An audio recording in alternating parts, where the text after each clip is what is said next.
What is the best movie quote you have ever heard? The thing is, Bob, it's not that I'm lazy, it's that I just don't care. Office Space. It looks like you've been missing a lot of work lately.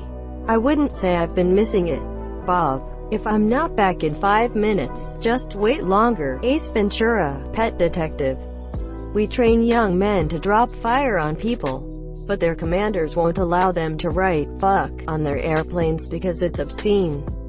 Quote, hell of a thing, killing a man. Take away all he's got and all he's ever gonna have. George Carlin had a bit where he suggested substituting the word "fuck" with the word "kill" in movies to make them less violent. Unforgiven is the best possible movie to try this with, including my favorite. He was the first man I ever fucked. Will, and he was talking a shit. He was talking a shit and I fucked him. Quote, it's too bad she won't live. But then again, who does? So many good ones from Blade Runner. I've seen things you people wouldn't believe. In response to, well sir, you are a cowardly son of a bitch. You just shot an unarmed man. Greater than, well, he should have armed himself if he's gonna decorate his saloon with my friend. That always reminds me of a line from El Diablo. School teacher, you just shot that man in the back. Bounty hunter shrugs his back was to me. I don't know half of you half as well as I should like. And I like less than half of you half as well as you deserve. Bilbo. I blacked out reading this. I love reading this quote in the book because it talks about how his purpose for saying this was to basically confuse everyone at the party. I'd ask you about love. You'd probably quote me a sonnet. But you've never looked at a woman and been totally vulnerable. Known someone that could level you with her eyes. Feeling like God put an angel on earth just for you. Who could rescue you from the depths of hell. And you wouldn't know what it's like to be her angel. To have that love for her. Be there forever. Through anything. Through cancer. And you wouldn't know about sitting up in the hospital room for 2 months. Holding her hand, because the doctors could see in your eyes that the terms visiting hours don't apply to you. You don't know about real loss. 'Cause it only occurs when you've loved something more than you love yourself. Quote, from the movie, Good Will Hunting. Goddamn. That is one of the best and from one of the best movies.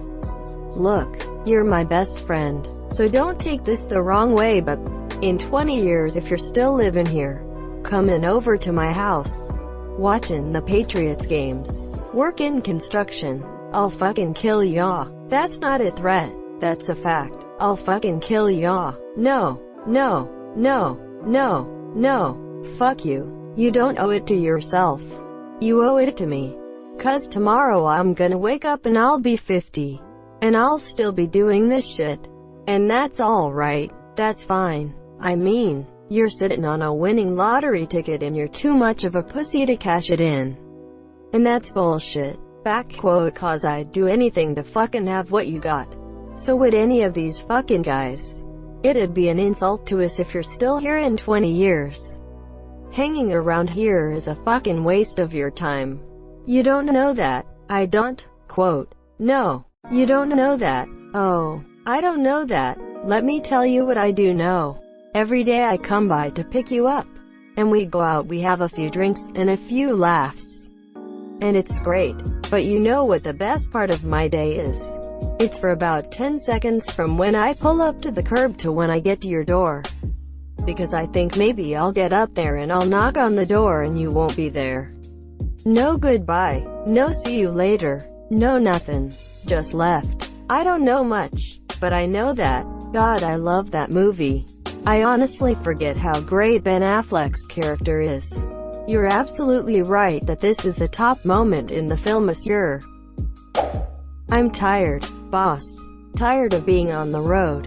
Lonely as a sparrow in the rain. I'm tired of never having me a buddy to be with to tell me where we's going to. Coming from, or why. Mostly, I'm tired of people being ugly to each other. I'm tired of all the pain I feel and hear in the world, every day. There's too much of it. It's like pieces of glass in my head, all the time. Can you understand? Quote, single quote, The Green Mile for anyone who wants to know. The novel is one of Stephen King's absolute best. King's range is seen when he writes horror novels as well as wholesome tearjerkers like Green Mile and Shawshank Redemption. I am reminded of a story King always tells. He was at a bookstore once at an airport and one lady sized him for a good minute before saying, "You're that guy who writes scary novels." "Yes, I am, monsieur." "Well, I don't like such novels. I like me some good wholesome ones like that Shawshank Redemption."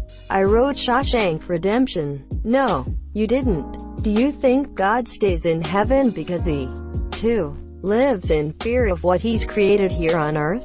Quote, how did a bad, or at least very cheesy, series of kid spy movies end up with such a good quote? Robert Rodriguez. They're cheesy on purpose, it's just his style. Is that what this is fucking from? I'm rolling. Yep, this quote is from Steve Buscemi's character in Spy Kid 2. It's real and the proof that reality is the biggest shitpost there is. All I have in this world is my balls and my word, and I don't break them for no one. I love rumors. Facts can be so misleading. Where rumors, true or false, are often revealing. Christopher Waltz. Edit. Obviously I'm talking about the lesser-known Christopher, who coined the phrase and was only later used in the movie. You can stop correcting me now. Hans Landa is my favorite villain ever. He's one of those characters that clearly thinks very highly of himself. But considering he's the colonel for the Nazis, has probably put in the work to earn his reputation. And even though that work is utterly despicable, he clearly enjoys it and loves that he's good at it. And he wraps all of that up with such a menacing charm, monsieur. That first scene is my favorite part of the whole movie. A movie with a lot of really good scenes. The way Waltz goes from friendly and cordial, sympathetic to the redundancy of his intrusion, and even embarrassed by his reputation, and suddenly shifts into sheer, absolute, frigid menace is so satisfying to watch every single time. It's like the great stories, Mr. Frodo, the ones that really mattered. Full of darkness and danger they were. And sometimes you didn't want to know the end, because how could the end be happy? How could the world go back to the way it was when so much bad has happened? But in the end, it's only a passing thing, this shadow. Even darkness must pass. A new day will come.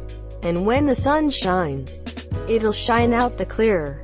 I know now folks in those stories had lots of chances of turning back. Only they didn't. They kept going because they were holding on to something. That there's some good in this world, Mr. Frodo, and it's worth fighting for. Samwise Gamgee. Asterisk, it's a dangerous business. Frodo, going out your door, you step onto the road. And if you don't keep your feet, there's no knowing where you might be swept off to. Asterisk. Remember, red, hope is a good thing. Maybe the best of things. And no good thing ever dies. Andy Dufresne, The Shawshank Redemption. This, along with Get Busy Living, or Get Busy Dying, in a thick Gloucester accent. No luck catching them killers then? Quote, it's just the one killer actually. You wanna be a big cop in a small town? Fuck off at the model village. I suppose you're wondering why we call them the Andes, because they're both called Andrew. He's appointed himself judge, jury, and executioner. He's not Judge Judy and executioner. Quote, stop breaking the law, asshole. Quote, asterisk, we don't read and write poetry because it's cute. We read and write poetry because we are members of the human race. And the human race is filled with passion, medicine, law, business, engineering. These are noble pursuits and necessary to sustain life. But poetry, beauty, romance, love, these are what we stay alive for. Asterisk. Asterisk, no matter what anybody tells you, words and ideas can change the world. Asterisk. Asterisk, we're not laughing at you, we're laughing near you. Asterisk. Asterisk, there's a time for daring and there's a time for caution. And a wise man understands which is called for. Asterisk. Asterisk, asterisk, Mr. John Keating. Dead Poet Society, asterisk asterisk. Carpe diem, monsieur, seize the day. Boys, make your lives extraordinary. I cried so much during that movie. Mostly because Robin is no longer with us. Whether he felt it or not, his life was extraordinary in so many ways. Hey, laser lips, your mama was a snowblower. Number 5, short circuit. Be excellent to each other. And party on, dudes. You have to know, not fear, that someday you are going to die. Fight Club. I've always found this line very liberating. The things you won't end up owning you. For me, it is only once you have lost everything that you are free to do anything. When King Lear dies in Act 5, do you know what Shakespeare has written? He has written, he dies. No more. No fanfare. No metaphor. No brilliant final words. The culmination of the most influential piece of dramatic literature is, he dies. Now I am not asking you to be happy at my leaving, but all I ask you to do is to turn the page and let the next story begin. Mr. Megorium. Mr. Megorium's Wonder Emporium. Greater than no brilliant final words. What do you mean? He has an amazing soliloquy. King Lear. And my poor fool is hanged. No, no, no life. Why should a dog, a horse, a rat, have life, and thou no breath at all? Thou'll come no more. Never, never, never, never, never. Pray you, undo this button. Thank you, sir. Do you see this? Look on her. Look. Her lips. Look there. Look there. Are you calling Mr. Megorium a fucking liar? Mr. Megorium's bullshit emporium. No time for love. Dr. Jones. That belongs in a museum. So do you. Quote. You, me, or nobody is gonna hit as hard as life. But it ain't about how hard you hit. It's about how hard you can get hit and keep moving forward. How much you can take and keep moving forward. That's how winning is done. Rocky. Edit. My first reward ever. Thank you, kind stranger. Edit 2, and my first gold. Best cake day ever. Thank you, kind sir. I love the smell of napalm in the morning. You know, one time we had a hill bombed for 12 hours. When it was all over, I walked up. We didn't find one of them. Not one stinkin' dink body. The smell. You know that gasoline smell. The whole hill smelled like victory. Someday this war's gonna end. LT. Call. Bill Kilgore. Robert Duvall. Apocalypse Now. The character of Kilgore gave the movie that really surreal feeling. And the way Sheen stares at him. Is this really going on? What the fuck? Quote. Adding to the surrealism, I love the message Kilgore plays over the loudspeakers of the helicopter as they are searching for Willard and the rest of the crew to retrieve the stolen surfboard. Greater than, I will not hurt or harm you. Just give me back the board. Lance. It was a good board and I like it. You know how hard it is to find a board you like. You don't peddle 500 million pounds of candy without killing a few kids. English motherfucker, do you speak it? Say what? One more time.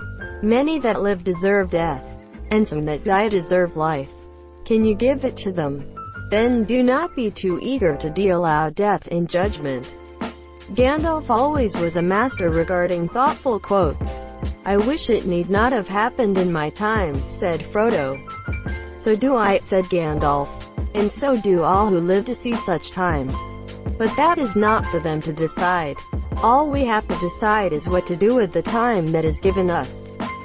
I absolutely love that last sentence. I'm about to do to you what Limp Bizkit did to music in the late 90s. My boyfriend said this was a superhero movie, but that guy just turned that other guy into a fucking kebab. Negasonic Teenage. What the shit? That's the coolest name ever. Deadpool equals no lies. The greatest trick the devil ever pulled was to convince the world he didn't exist. I am serious and don't call me Shirley. I'm having an old friend for dinner. FTHF FTHF THF TH. Leave the gun, take the cannoli.